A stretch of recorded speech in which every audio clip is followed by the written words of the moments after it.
আসসালামু আলাইকুম প্রিয় দর্শক, আশা করছি সবাই ভালো আছেন। আন্তর্জাতিক অপরাধ ট্রাইব্যুনালের বিচার কি আন্তর্জাতিক মানের হলো? এই বিচার নিয়ে আন্তর্জাতিক মিডিয়া অথবা আন্তর্জাতিক মানবাধিকার সংগঠনগুলো কি বলছে? বেশ কয়েকটি আন্তর্জাতিক মানবাধিকার সংগঠন এ নিয়ে বিবৃতি দিয়েছে বা মন্তব্য করেছে। কেন বিচার সুষ্ঠু ও ন্যায়সঙ্গত হয়নি বলে মনে করছে অ্যামনেস্টি ইন্টারন্যাশনাল, তারা কি বলছে আপনাদের জানানোর চেষ্টা করব।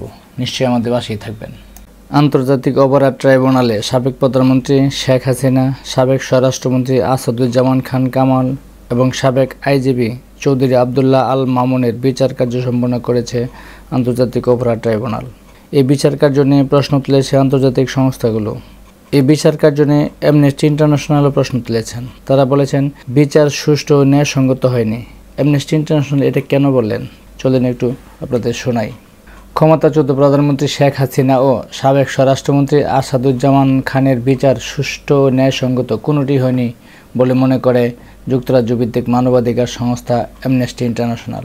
জুলাই গণঅভ্যুত্থানের সময় সংঘটিত মানবতাবিরোধী অপরাধের দায়ে গতকাল আন্তর্জাতিক অপরাধ ট্রাইব্যুনাল তাদের মৃত্যুদণ্ডের রায় ঘোষণার এই প্রতিক্রিয়া জানিয়েছেন সংস্থাটি।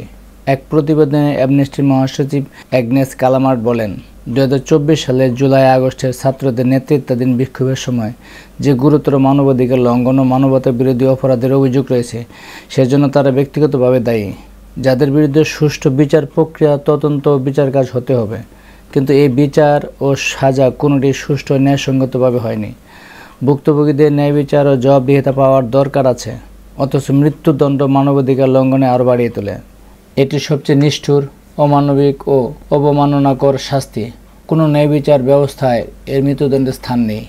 আন্তর্জাতিক মিডিয়াগুলো কখনোই মৃত্যুদণ্ডের পক্ষে থাকে না। যাদের বিরুদ্ধে অভিযোগ আনা হয়েছে তাদেরকে অনুপস্থিত রেখে কোনো বিচার কার্য সম্পন্ন করাকে আরও অমানবিক, ন্যায় বিচার বহির্ভূত বলে মনে করেন আন্তর্জাতিক সংস্থাগুলো। কারণ এখানে তারা উপস্থিত হয়ে তাদের যুক্তি খণ্ডন করতে পারেনি, তাদের আত্মপক্ষ সমর্থন তারা করতে পারেনি। এটাও এক ধরনের মানবাধিকার লঙ্ঘিত হয় বলে তারা মনে করেন। 2024 সালের জুলাই থেকে আগস্টের মাঝামাঝি পর্যন্ত 1400 জনেরও বেশি মানুষ নিহত হন এবং কয়েক হাজার মানুষ আহত হন উল্লেখ করে অ্যামনেস্টি প্রতিবেদনে বলা হয়। আহত ও নিহতদের পরিবারের ন্যায় বিচারের জন্য অত্যন্ত স্বাধীন ও নিরপেক্ষ বিচার কার্য পরিচালনা প্রয়োজন, যা আন্তর্জাতিক মানবাধিকার মানদণ্ড বজায় রেখে করা হবে।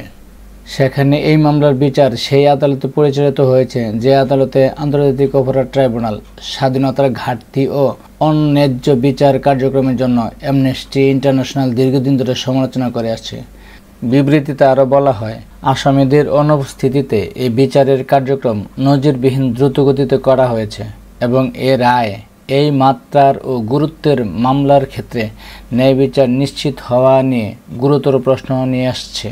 আদালত নিযুক্ত আইনজীবী শেখ হাসিনার প্রতিনিধিত্ব করলেও তিনি বিবাদীকে রক্ষার্থে প্রস্তুতি নেওয়ার জন্য খুব কম সময় পেয়েছেন।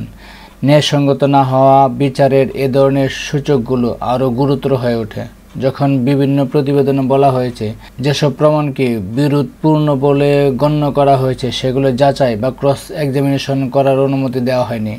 অর্থাৎ এত দ্রুত বিচার কার্য সম্পন্ন করেছেন যে অভিযোগগুলো আনা হয়েছে, আসামি পক্ষের আইনজীবীকে পর্যাপ্ত সময় দেওয়া হয়নি যে অভিযোগগুলো আনা হয়েছে সেগুলোর ক্রস এক্সামিনেশন করার জন্য।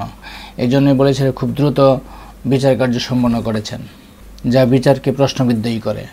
বাংলাদেশের আন্তর্জাতিক অপরাধ ট্রাইব্যুনালের মৃত্যুদণ্ডের রায় সুষ্ঠু বিচার নয় উল্লেখ করে অ্যামনেস্টি বলেছে, 2024 সালের জুলাইয়ের ভুক্তভোগীদের আরও ভালো বিচার প্রাপ্য। বাংলাদেশের এমন একটি ন্যায় বিচার প্রক্রিয়া প্রয়োজন যা সম্পূর্ণভাবে নিরপেক্ষ, সব ধরনের পক্ষপাতের সন্দেহের বাইরে থাকবে এবং যা মৃত্যুদণ্ডের মাধ্যমে আরও বেশি মানবাধিকার লঙ্ঘন ঘটাবে না। কেবল তখনই সত্য, ন্যায় বিচার ও ক্ষতিপূরণ যথাযথ ও অর্থপূর্ণভাবে করা সম্ভব হবে। বিবৃতির শেষে বলা হয়, অ্যামনেস্টি ইন্টারন্যাশনাল কোনো ক্ষেত্রে মৃত্যুদণ্ড সমর্থন করে না। এই নীতির ক্ষেত্রে কোনো ব্যতিক্রম নেই। অপরাধের ধরন বা পরিস্থিতি, ব্যক্তির দোষ বা নির্দোষ হওয়া অথবা রাষ্ট্র যে পদ্ধতিতে ফাঁসি কার্যকর করে, কোনো ক্ষেত্রে তারা মৃত্যুদণ্ডকে সমর্থন করে না। তারা এটা বলার চেষ্টা করেছেন মৃত্যুদণ্ড প্রদান করাতে বিচারের সুষ্ঠুতা নিয়ে প্রশ্ন ওঠে, কারণ সর্বোচ্চ শাস্তি যখন প্রয়োগ করা হয় তখন এখানে উদ্দেশ্য প্রণোদিতভাবে শাস্তি প্রয়োগ করা হতে পারে, যেটা তারা আন্তর্জাতিকভাবে বলার চেষ্টা করে। এখান থেকে তারা স্পষ্ট করে বলেছেন যে খুব দ্রুত সময়ের মধ্যে একটি বিচার কার্য সম্পন্ন করার ক্ষেত্রে বিচার কাজ তার নিরপেক্ষতা হারিয়েছে। এত দ্রুত বিচার হওয়া মানে একটু পরিকল্পিত বিচার বলে তারা বোঝানোর চেষ্টা করেছেন।